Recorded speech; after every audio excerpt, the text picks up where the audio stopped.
Good morning student.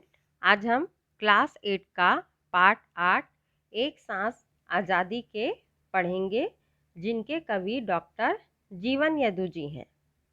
जिंदगी में आज़ादी के बड़ महत्तम है। मनखे भर नहीं भलुक सबो प्राणी आज़ादी के हवा में सांस लेवैला पसंद करते। जिंदगी में आज़ादी का बड़ा महत्व है। मनुष्य ही नहीं बल्कि समस्त प्राणी आज़ादी की हवा में सांस लेना पसंद करते हैं। ऐसे ही भावों को कवि ने अपनी कविता में प्रकट किया है। जियत जागत मनखे बरजे धर्म बरोबर होथे, एक सांस आज़ादी के 100 जन्म बरोबर होथे। जियत जागत अर्थात जीवित और जागृत, मनखे माने मनुष्य। प्रस्तुत कविता में कवि ने आज़ादी का महत्व बताया है। कवि कहते हैं कि जीवित व्यक्ति के लिए आज़ादी धर्म के बराबर होती है, वहीं एक सांस अर्थात छोटी सी जिंदगी आज़ादी के 100 जन्मों के बराबर होती है। अर्थात आज़ादी की छोटी जिंदगी गुलामी की लंबी जिंदगी से कहीं अच्छी होती है। जेकर चेथी माँ जुड़ा कस माड़े रथे गुलामी, जेन जोहारी बैरी मनला घुलन के लामा लामी, नाव ले ज्यादा जगमा ओकर होथे गा बदनामी, ऐसन मनखे की जिंदगी बेशरम बरोबर होथे। चेथी चेथी अर्थात गर्दन के पीछे वाला भाग। जुड़ा जुड़ा बैलगाड़ी का जुड़ा, जहाँ पर बैलों को मोटे लकड़ी के सहारे से बांधा जाता है, इसे ही हम कहते हैं बैलगाड़ी का जुड़ा।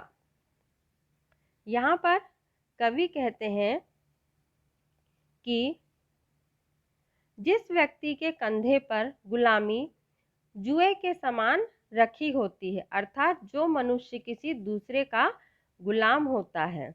जेन जोहारे जोहारे माने प्रणाम करना, बैरी दुश्मनों को, घुलन के लौट कर, लामा लामी अर्थात दंडवत।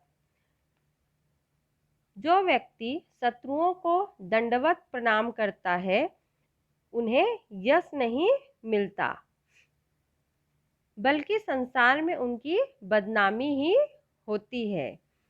ऐसन मनखे ऐसे मनुष्य का जिंदगी बेशर्म के समान होता है, अर्थात ऐसे मनुष्य का जीवन व्यर्थ होता है, क्योंकि वह बेशर्मी का जीवन जीता है।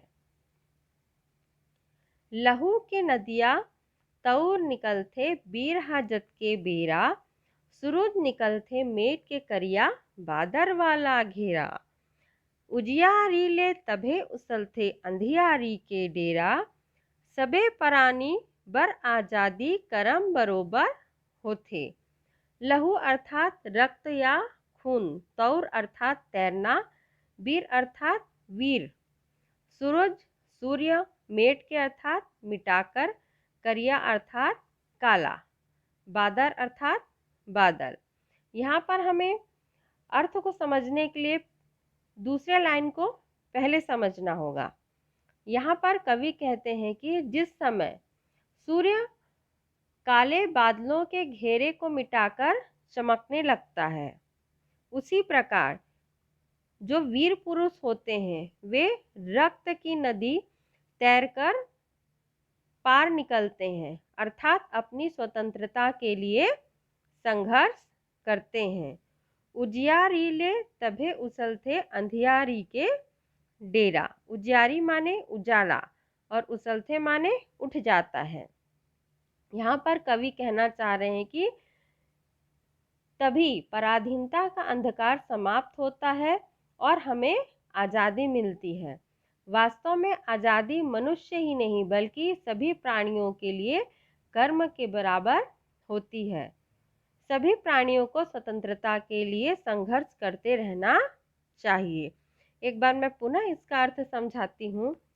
जिस प्रकार सूर्य काले बादलों के घेरे को मिटाकर चमकने लगता है, उसी प्रकार वीर पुरुष खून की नदियों को तैरकर पार करता है अर्थात स्वतंत्रता के लिए संघर्ष करता है, तभी पराधीनता का अंधकार समाप्त होता है और हमें आज़ादी मिलती है।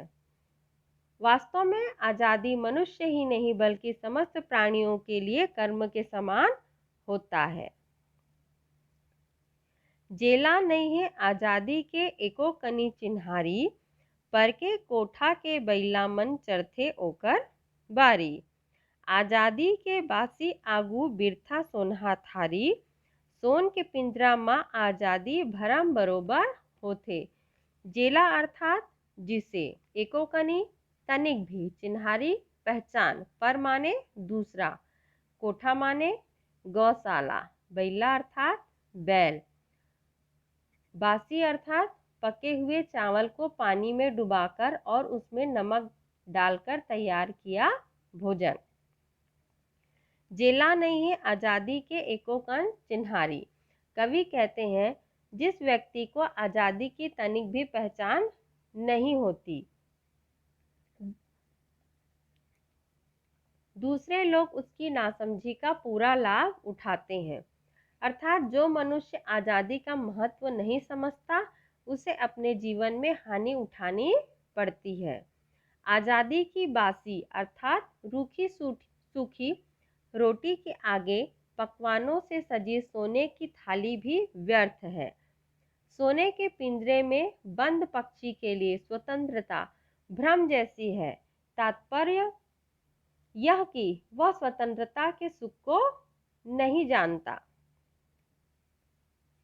माढ़े पानी यहाँ नहीं गावे खलबल खलबल गाना, बिना नहर उपजाए न बाधा खेत में एको दाना। अपन गोड़ के बंधना छोड़े ओला मिले ठिकाना, आज़ादी यह सब विकास के मरम बरोबर होथे। यहाँ पर कवि कहना चाह रहे हैं कि माढ़े पानी, माढ़े माने रुका हुआ पानी, में किसी भी प्रकार का आवाज़ नहीं होता। उसी प्रकार बिना नहर या बांधा बनाए खेतों में सिंचाई के लिए पानी नहीं आ सकता और ना ही खेतों में हम अनाज को उत्पन्न कर सकते हैं। इसे मैं पुनः समझाती हूँ। रुका हुआ अर्थात ठहरा हुआ पानी कलकल का गाना नहीं गा सकता। उसी प्रकार बिना नहर अथवा बांध के पानी की सिंचाई के लिए खेत में एक भी दाने का उत्पादन नहीं हो सकता। अर्थात फसल के लिए नहर अथवा खेत बनाना आवश्यक है। अपन गोड़ के बंधना छोड़े ओला मिले ठिकाना। अपन गोड़ अर्थात अपने पैर के जो बंधन को छोड़ लेता है, ऐसे ही व्यक्ति को ठिकाना अर्थात मंजिल प्राप्त होती है। आज़ादी यह सब विकास के मरम बरोबर होथे। यहाँ पर कवि कहना चाह रहे हैं कि विकास ही, आज़ादी ही विकास के सब मर्म के समान होता है। अर्थात आज़ादी ही सभी विकास का मर्म है अर्थात कारण है। गुलामी की जिंदगी नरक से बदतर है। आज़ादी ही व्यक्ति तथा राष्ट्र के विकास का मूल मंत्र है।